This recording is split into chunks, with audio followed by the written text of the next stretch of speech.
Muy buenas tardes a todos y a todas. Siendo ya las 3, vamos a comenzar con nuestra presentación de procedimientos de fiscalización del Servicio de Impuestos Internos. Vamos a presentar la pantalla completa. Ahí no voy a tener acceso a quién está conectado, a quién habla, ni si escriben algo en el chat. Así que cualquier cosita me, eh, me comentan levantando la mano o abriendo el micrófono. Perfecto. Entonces, los procedimientos de fiscalización del Servicio de Impuestos Internos, cuyo marco normativo está en el Código Tributario, la Ley 19.880, la Circular 58 del 2000, la Circular 41 del 2021 y la Resolución Exenta número 120 del 2024. Mi nombre es Amalia Campos Fierling y esta presentación tiene algunos extractos de las clases de doña Aida Gana, una destacada profesora y amiga. Lo primero que vamos a revisar es el plan de gestión de cumplimiento tributario del año 2025, aún no sale el de este año, pero los lineamientos siempre son similares, dado que el servicio trabaja con los riesgos. ¿Qué quiere decir eso? El servicio evalúa qué contribuyente tiene más riesgo de incumplimiento que contribuyentes que, por ejemplo, cumplen generalmente o bien otros que están más propensos a los delitos tributarios o cuya actividad generalmente se atribuye a algún delito tributario o alguna actividad de difícil fiscalización. En ese sentido, la Ley 21.713 establece estrategias. La primera estrategia es la estrategia de control y fiscalización, cuyo objetivo estratégico es asegurar el cumplimiento, ser efectivos y eficientes en la fiscalización. Si ustedes pueden visualizar, cada número tiene cierto color. Eso en el plan de gestión de cumplimiento tributario no es aleatorio, sino que es más bien intencional. ¿Por qué? Porque cada color quiere decir la intensidad de fiscalización que el Servicio de Impuestos Internos añade a su procedimiento. ¿Por qué? Porque cuando el Servicio de Impuestos Internos quiere controlar, la verdad es que la maquinaria estatal no se va a aplicar de manera tan agresiva como, a contrario censo en el número 2, una estrategia contra fraude y delito tributario, cuyo objetivo estratégico entonces va a ser la efectividad en la detección y sanción del delito tributario. Entonces ahí podemos ver que está pintado de color rojo porque es una actividad más agresiva con la cual el servicio va a tener que interactuar. Y por último está la estrategia de facilitación y prevención, cuyo objetivo estratégico entonces va a ser entregar asistencia y servicios de calidad para facilitar el correcto y oportuno cumplimiento tributario. Esta estrategia de facilitación y prevención es aquella que el Servicio de Impuestos Internos utiliza, por ejemplo, cuando informa al contribuyente, cuando capacita al contribuyente, y a veces también puede ser en cierta medida una solicitud antecedente que va a poder tal vez ubicarse entre estos dos números, cuando sin mediar un contexto de fiscalización, el contribuyente aún así pueda solicitar antecedentes. Eso lo vamos a ver entonces a continuación.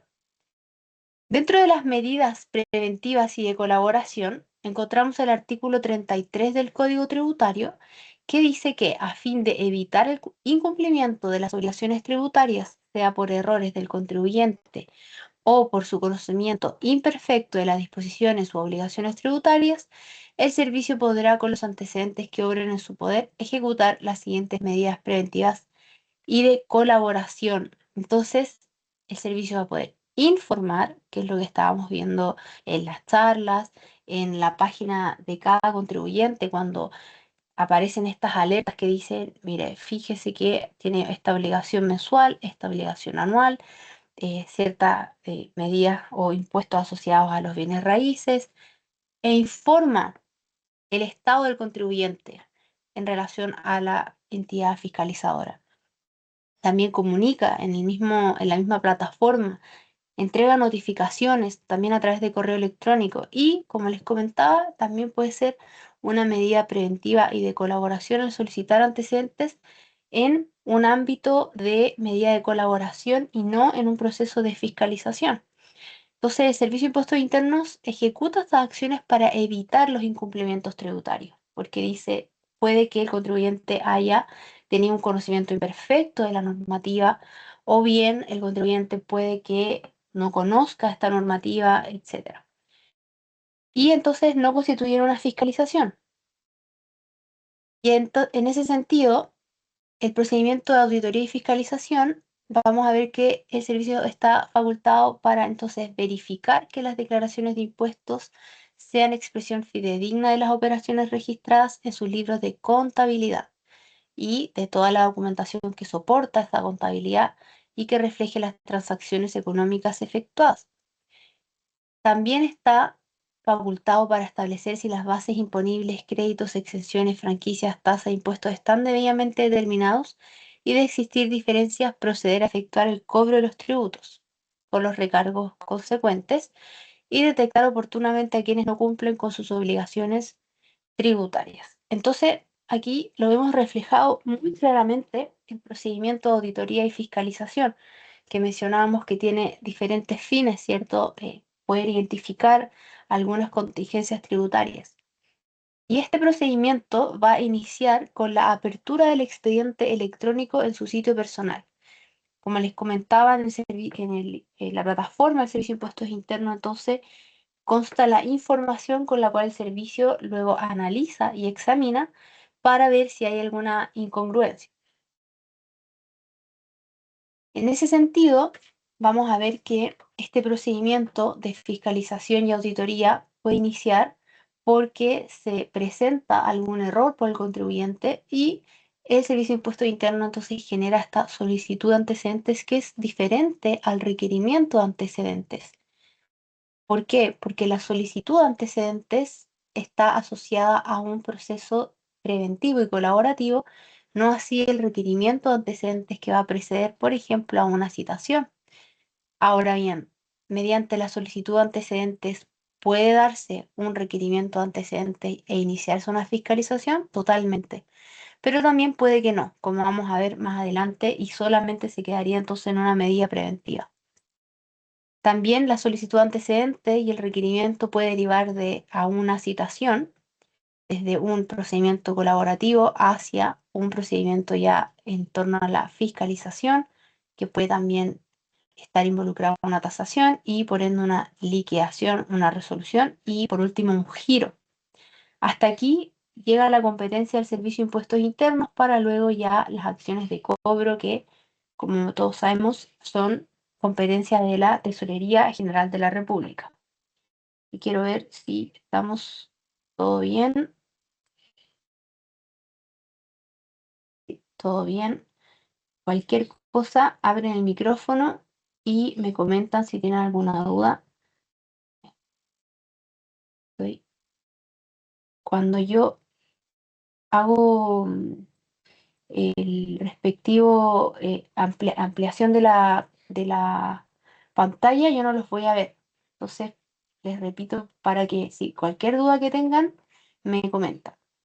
Esta, esta diapositiva creo que es una de las más importantes porque, como les comentaba, es todo el procedimiento de auditoría y fiscalización que inicia por la apertura del expediente, se analiza la información, se examina y de eso puede derivar una solicitud de antecedentes preventiva y que no es un contexto de fiscalización, de aquella solicitud preventiva puede obviamente después derivar un requerimiento de antecedentes en un contexto de fiscalización, una citación, tasación, liquidación, resolución y giro, como lo vimos. Esta famosa solicitud de antecedentes entonces va a ser la primera instancia de este proceso en que se va a comunicar el Servicio de Impuestos Internos con el contribuyente solicitando estos antecedentes necesarios para iniciar simplemente una revisión que acorde al artículo 60, entonces el servicio va a estar facultado para verificar la exactitud de las declaraciones, obtener información, examinar inventarios, balances, libros de contabilidad y otros documentos del contribuyente que van a entonces servir de base para la determinación de algún impuesto u con otros puntos que debieran figurar en la declaración. La notificación al contribuyente se debe realizar personalmente, por cédula o por carta certificada que el artículo 11 al 14 del Código Tributario menciona. Y volvemos a repetir, esto no constituye un procedimiento de fiscalización en los términos del artículo 59. Y vamos a ver que, ¿por qué no constituye un proceso de fiscalización? Porque si el contribuyente responde y entrega la documentación, ¿qué va a hacer el servicio? Va a levantar un acta de recepción. Vamos a ver que esa documentación puede estar en completo orden y entonces el control preventivo se termina ahí, como vamos a ver más adelante. Pero también pueden pasar diferentes circunstancias, por ejemplo, que no responda. Y ahí el servicio va a notificar por segunda vez con apercibimiento, pero si sigue sin responder el contribuyente, va a poder ser multado de una UTM a una UTA por entregamiento a la fiscalización, acorde al artículo 97, número 6 del Código Tributario, como también puede ser incluido en la nómina de contribuyentes de difícil fiscalización. Si no hay diferencias de impuestos, el contribuyente entrega la información, se levanta el acta y no hay diferencias, el servicio entonces comunica al contribuyente que se cierra la auditoría mediante carta aviso. Y ahí se termina y no hubo fiscalización, sino que simplemente esta solicitud que terminó satisfactoriamente para ambos. Pero también puede ocurrir que hayan diferencias de impuestos y aquí podemos distinguir que el contribuyente no declara o bien que declara. ¿Qué pasa si no declara? Se pueden girar impuestos de recargo, retención o traslación, acorde al artículo 24 del Código Tributario, siempre y cuando estén contabilizados, es decir, que esté todo en orden. Pero ¿qué pasa si no están contabilizados? Ahí vamos a tener que entrar a esta disputa, por lo que podríamos decir que vamos a tener que presentar medios probatorios y por ende una respectiva citación liquidación, sin perjuicio de que se va a poder girar directamente si el contribuyente así lo expresa. También está las diferencias de impuestos con un contribuyente declarante, que si no hay controversias, el contribuyente va a decir, mira, Servicio de Impuesto Interno, te presento las respectivas declaraciones rectificatorias y cerramos el caso. Pero también puede que sí haya controversias en esta declaración del contribuyente y ahí entonces vamos a estar en tres supuestos que se pueden llevar a cabo. Por ejemplo, girar inmediatamente si hay una acción penal por delito tributario o en el caso de liquidación concursal del contribuyente. Esa es una hipótesis, pero también está que se podrá girar sin trámite previo cuando hayan devoluciones o imputaciones indebidas que legalmente deban reintegrarse, y todas las demás diferencias se van a notificar con la respectiva liquidación, pero si falta documentación, también se puede citar previamente al contribuyente.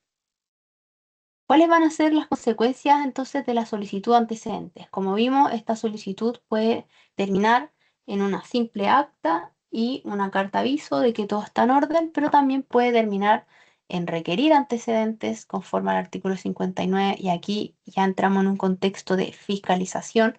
Entonces, como vimos en la primera lámina, pasamos del color verde, que son las acciones preventivas y de colaboración del servicio, podemos pasar a las naranjas, que ya son un control un poquito más exhaustivo, e incluso cuando ya hay delito tributario, al color rojo. ¿Por qué soy, digamos, repetitiva en esto de los colores? Porque el Servicio de Impuestos Internos, en su plan de gestión de cumplimiento tributario, siempre trabaja con estos colores como si fuese un semáforo de precaución acorde al riesgo del contribuyente. Entonces, si hay un contribuyente que siempre es cumplidor, un contribuyente que en realidad a la solicitud antecedente respondió, entregó todo, está en orden, generalmente el Servicio de Impuestos Internos, perdón, no va a ocupar toda su maquinaria estatal en contra de ese contribuyente, sino que simplemente va a poder ver que está todo en orden y levantar esta acta de recepción y una carta aviso como lo habíamos visto. Pero ¿qué pasa si hay un contribuyente que es un poquito más de difícil fiscalización? Entonces los recursos estatales contra ese contribuyente van a ser mayores y así sucesivamente.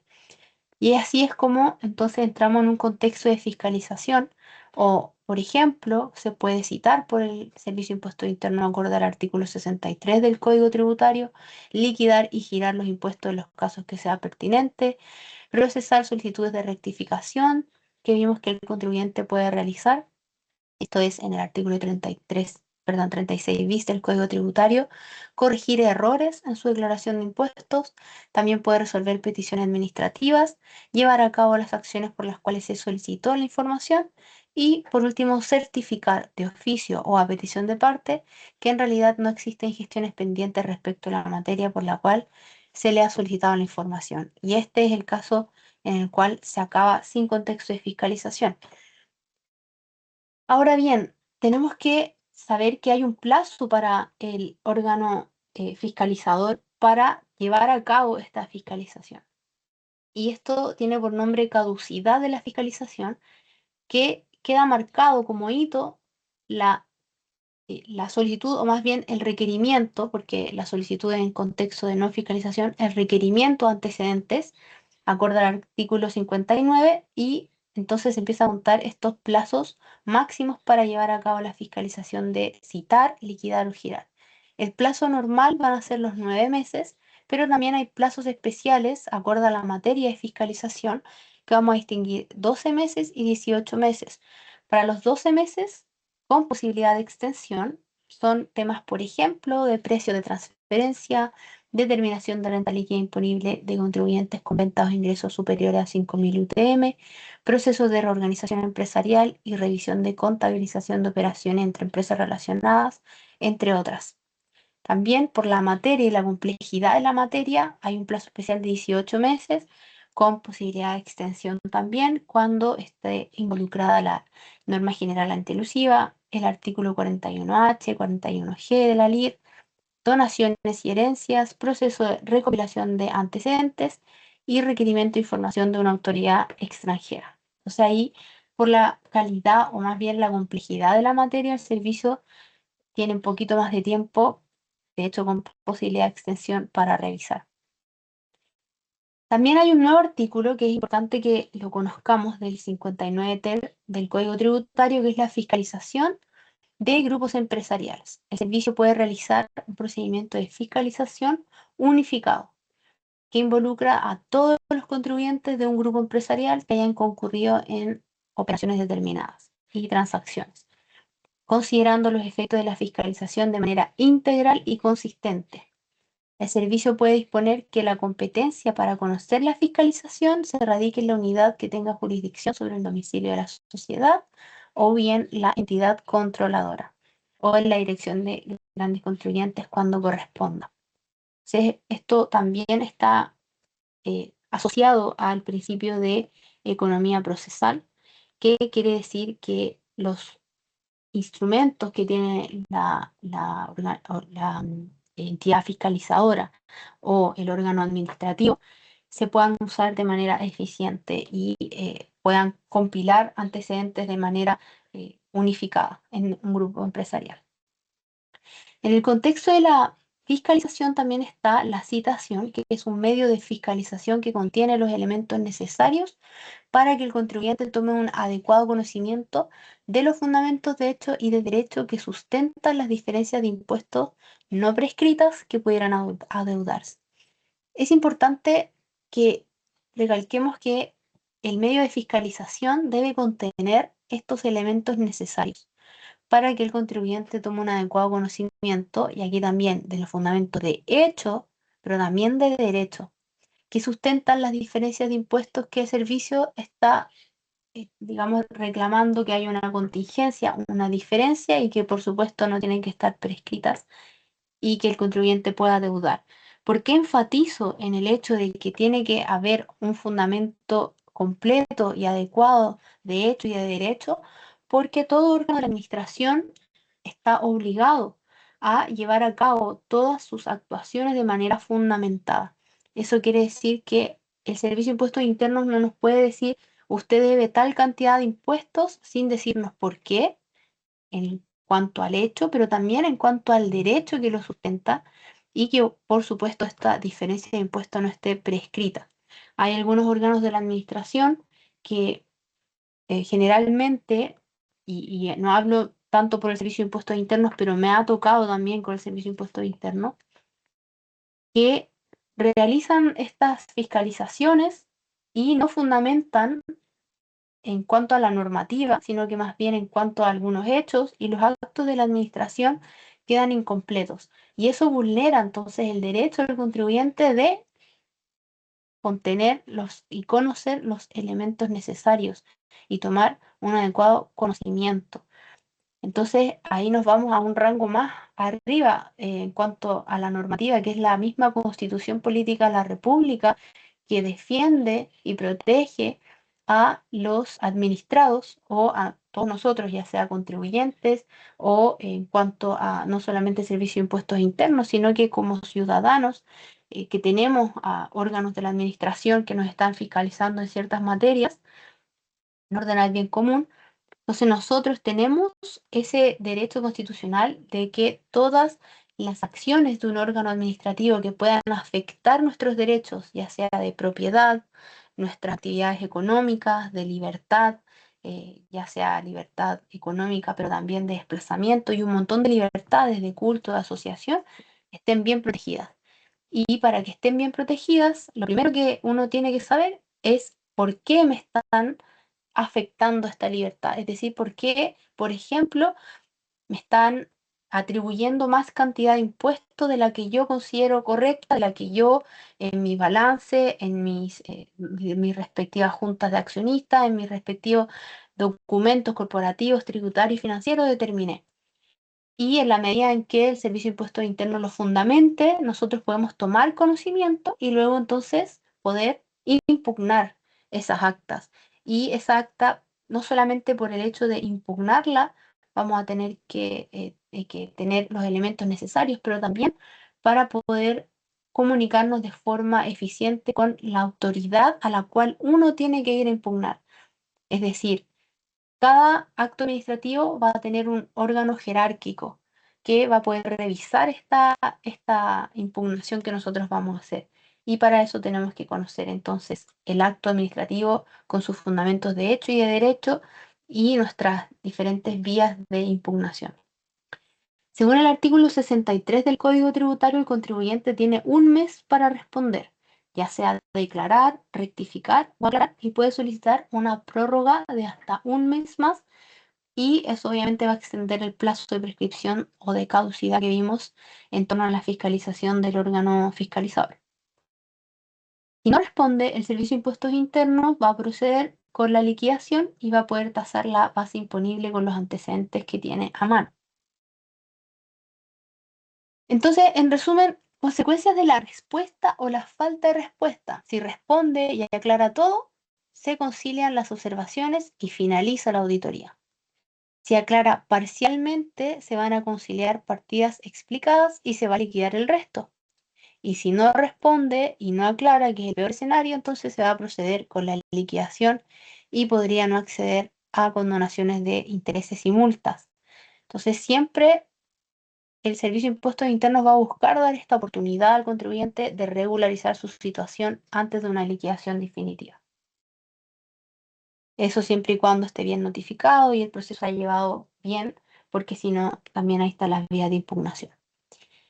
También encontramos un ajuste de la Ley 21.713 en el artículo 63, inciso cuarto.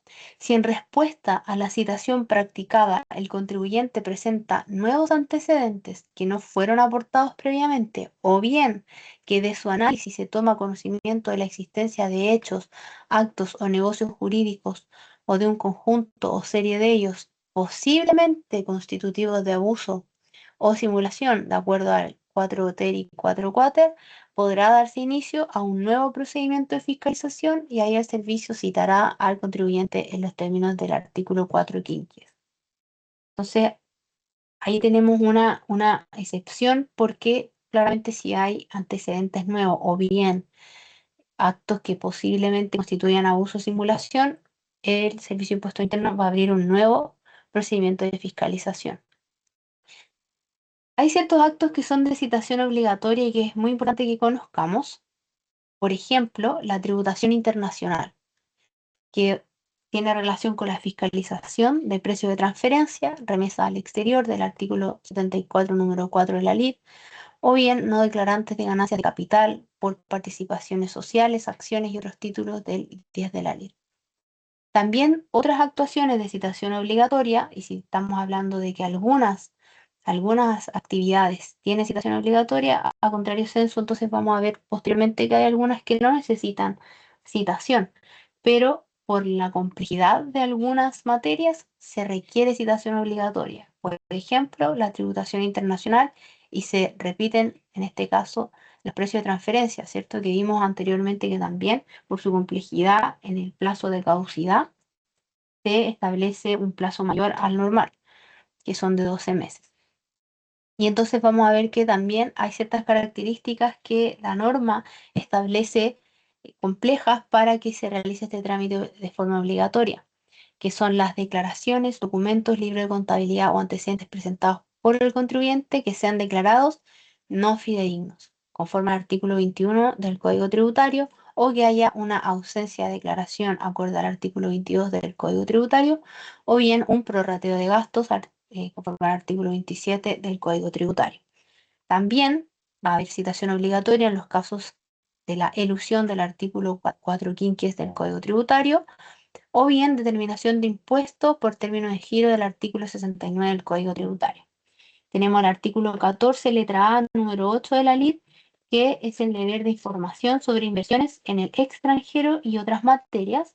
El Servicio de Impuesto Interno debe citar previamente al contribuyente antes de aplicar sanciones y determinar ajustes.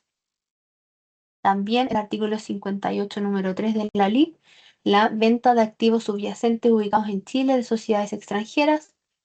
Y también tenemos el artículo 70, inciso final de la LID, cuando el contribuyente probare el origen de los fondos, pero no acreditar haber cumplido los impuestos que hubiesen correspondido aplicar sobre tales cantidades, entre otras. Aquí hay algunas actividades de citación obligatoria, pero existen más. Hay otro caso que es importante también revisar, que es una nueva facultad del Servicio de Impuestos Internos, que es la multijurisdicción, establecida en el artículo 6, letra B, numeral 11, y el nuevo artículo 65 ter del Código Tributario, que va a permitir fiscalizar, revisar y ejecutar procedimientos respecto de contribuyentes en cualquier territorio del país sin restricciones jurisdiccionales. Entonces aquí va a cobrar mucha importancia el expediente electrónico, por lo que su uso es obligatorio en este tipo de procedimientos. Las reclamaciones deben presentarse ante el Tribunal Tributario y Aduanero del domicilio informado por el contribuyente al momento de la notificación. Y obviamente aquí tenemos la RAP y la RAF que se van a poder presentar, por supuesto, en la dirección regional correspondiente al domicilio informado, pero podrán ser tramitados y resueltos por la dirección regional o la dirección de grandes contribuyentes según el caso. Otro medio de fiscalización que vimos también en un procedimiento ya, digamos, de fiscalización propiamente tal y no una medida colaborativa y preventiva, es la tasación, que también fue modificada por la última reforma tributaria en el artículo 64, que se cambió por completo, sin perjuicio de que en algunas materias se mantuvo la esencia, pero hubieron varios cambios significativos. Entonces dice que cuando el precio o valor asignado al objeto de un acto, convención u operación sirva de base o sea uno de los elementos para determinar un impuesto, el servicio podrá tasar fundadamente, aquí volvemos al fundadamente, el órgano de la administración tiene que fundamentar de forma cuasi perfecta o más bien muy muy completa para que el contribuyente tome conocimiento cuando dicho precio o valor en los casos en que difieran notoriamente los valores normales de mercado. Aquí también es muy importante decir qué significa tasar, que es fijar un precio. Entonces, una de las cosas y cambios importantes es que el Servicio de Impuestos Internos ahora va a tener una definición de valor de mercado que la norma lo añade.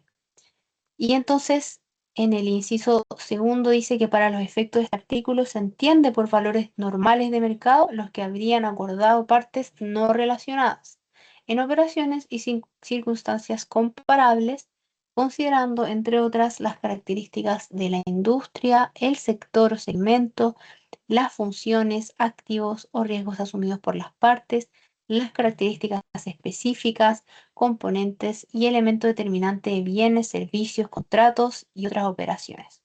Y en general, cualquier otra circunstancia relevante.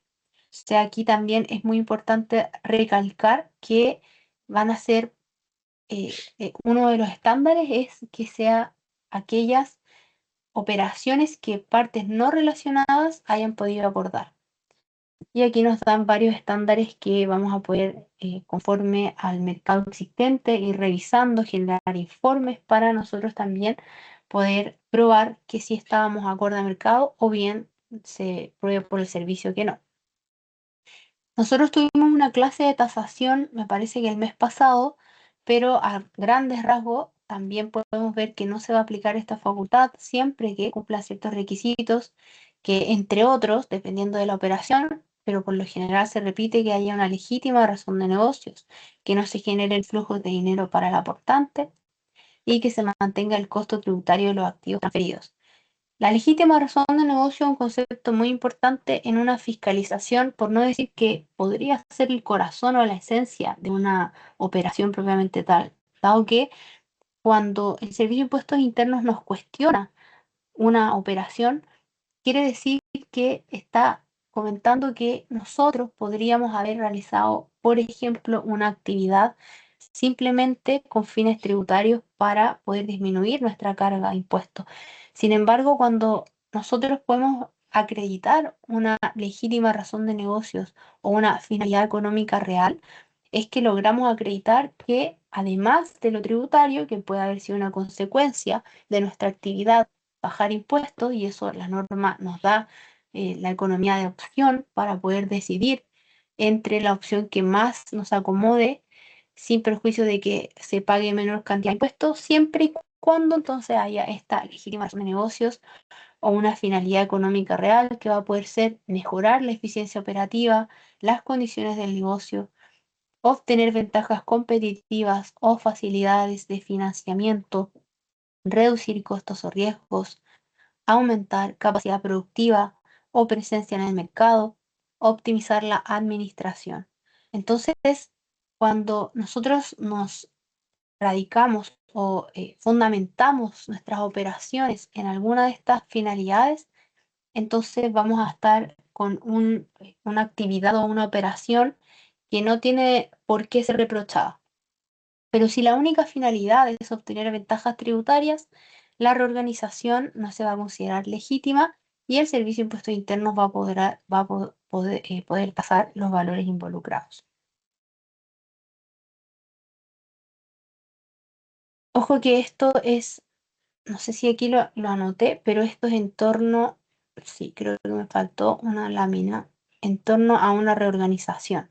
Eh, Porque cuando estamos hablando de la facultad de tasar que no se va a aplicar, también esta norma nueva, que acorde a lo también establecido en el artículo 64 antiguo, se respeta esa esencia de que no se va a poder pasar en torno a un contexto de reorganización. De hecho, hoy en día se amplía la norma, es decir, favorece aún más, es aún más favorable para el contribuyente, pero mantiene eso, que es el contexto de la reorganización. Entonces, estos tres, y bueno, dependiendo de la operación, porque aquí depende si es en Chile o en el extranjero, y vamos a ver si es fusión o división, o bien una reorganización como una conversión, o bien un aporte de activos, que esos son los tres casos, que no los anoté acá porque en realidad hicimos la clase de la tasación la vez pasada, pero ahí ustedes pueden encontrar en el YouTube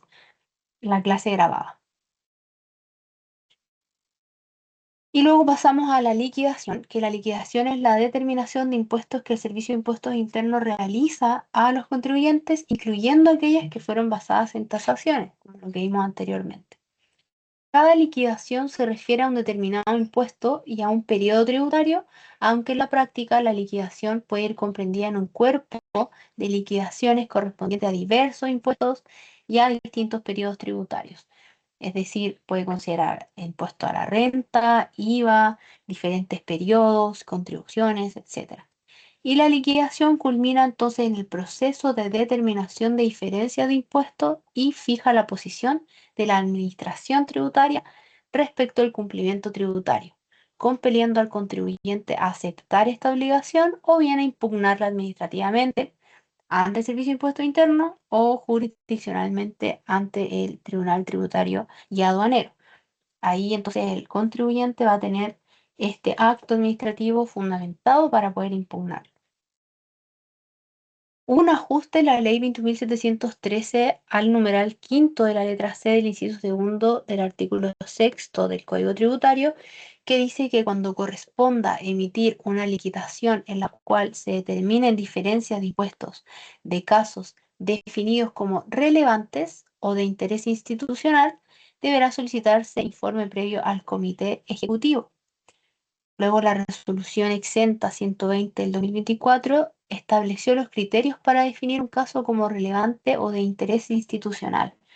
Y acá a mí me llama mucho la atención que estos casos van a servir como ejemplo para otros. Es decir, aquí la resolución y la administración establece que operaciones de relevancia o interés para el Servicio de Impuestos Internos van a poder establecer criterios y poder definir cuál va a ser el actuar del Servicio de Impuesto Interno o la posición del Servicio de Impuesto Interno respecto a ciertas operaciones. Por ejemplo, aquellas que son con entidades relacionadas, perdón, y cuyos efectos abarcan más de un año tributario. También operaciones internacionales y efectos que también abarquen más de un año tributario. Operaciones de dilución patrimonial o traspaso intergeneracional.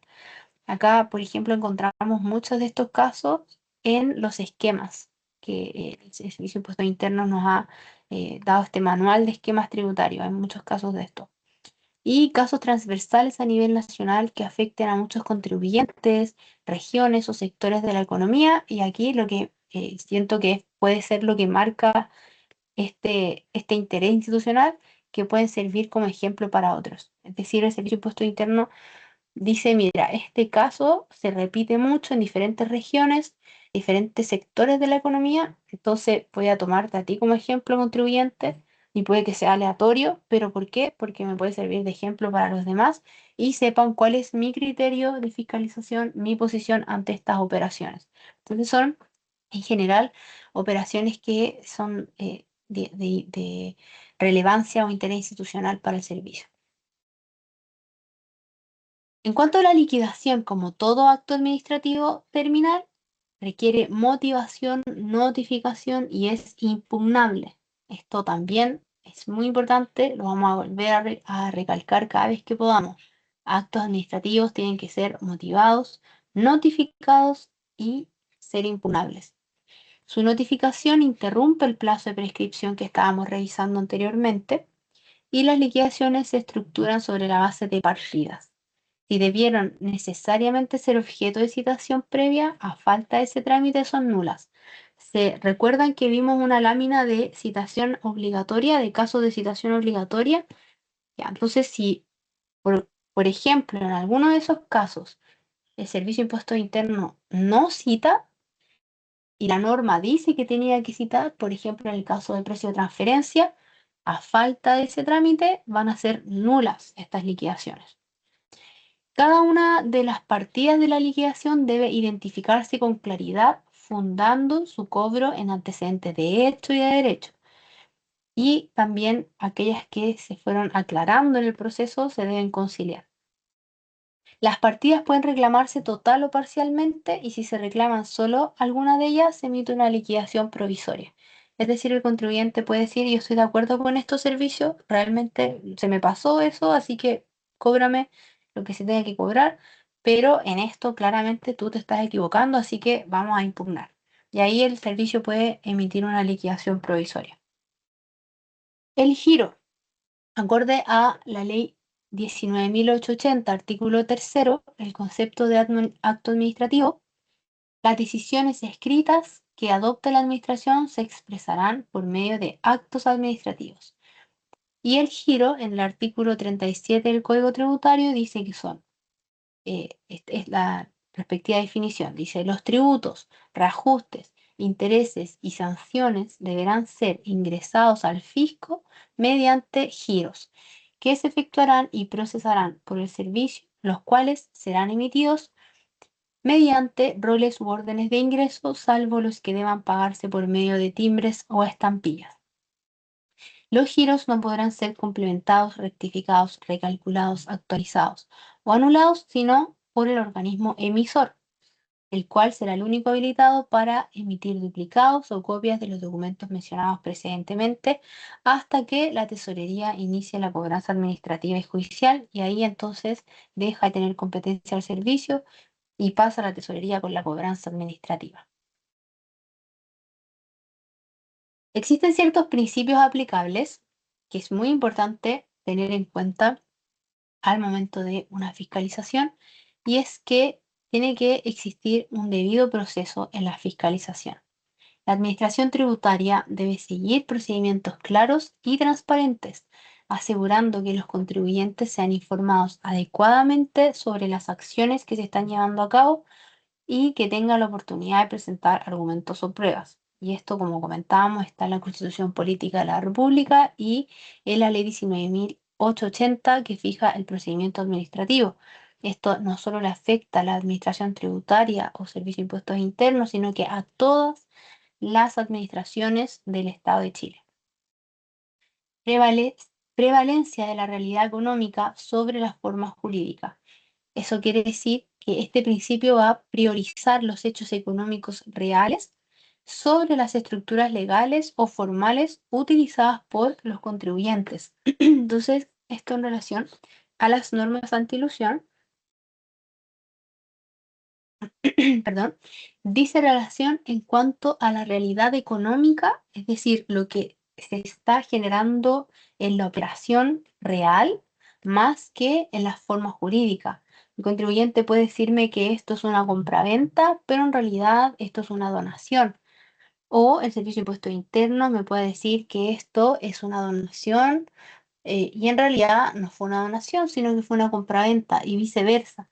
Y ahí va a estar el contribuyente, entonces, encargado de poder decir, eh, la realidad es que esto en la operación propiamente tal fue de cierta forma. En los papeles puede que haya sido de algo, de alguna forma, puede que haya habido un error, pero esta es la realidad económica. Y el Servicio de Impuestos Internos puede también ahí determinar cuál es la visión que tiene, y ahí de eso se va a tratar la contingencia y la discusión entre ambos.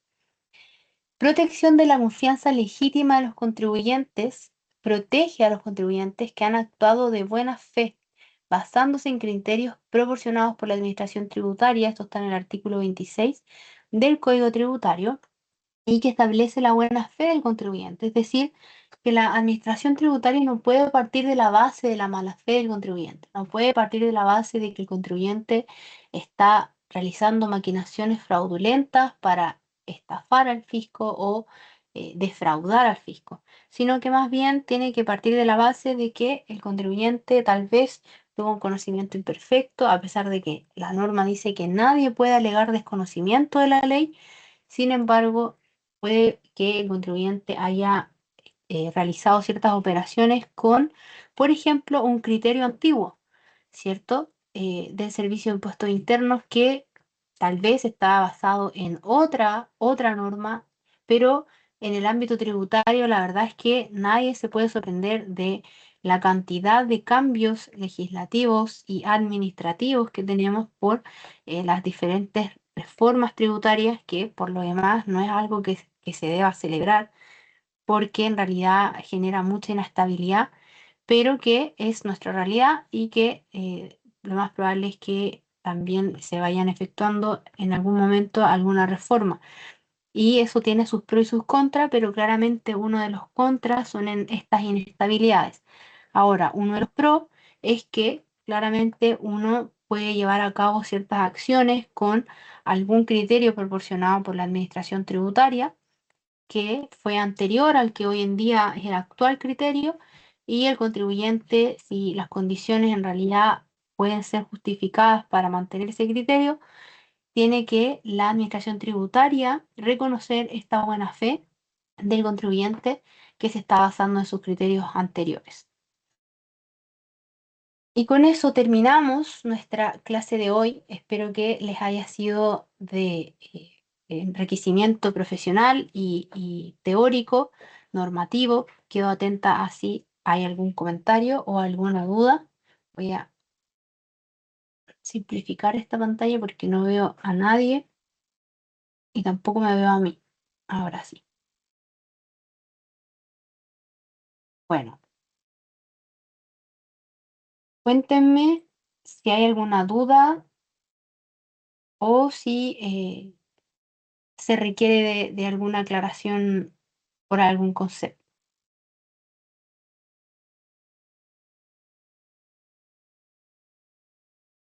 Bueno, sin más, si no hay dudas, entiendo que esta clase va a quedar grabada para todos los que necesiten verlo nuevamente y también van a poder encontrar en el chat de la membresía a don Pablo Siman, que también puede responder sus preguntas.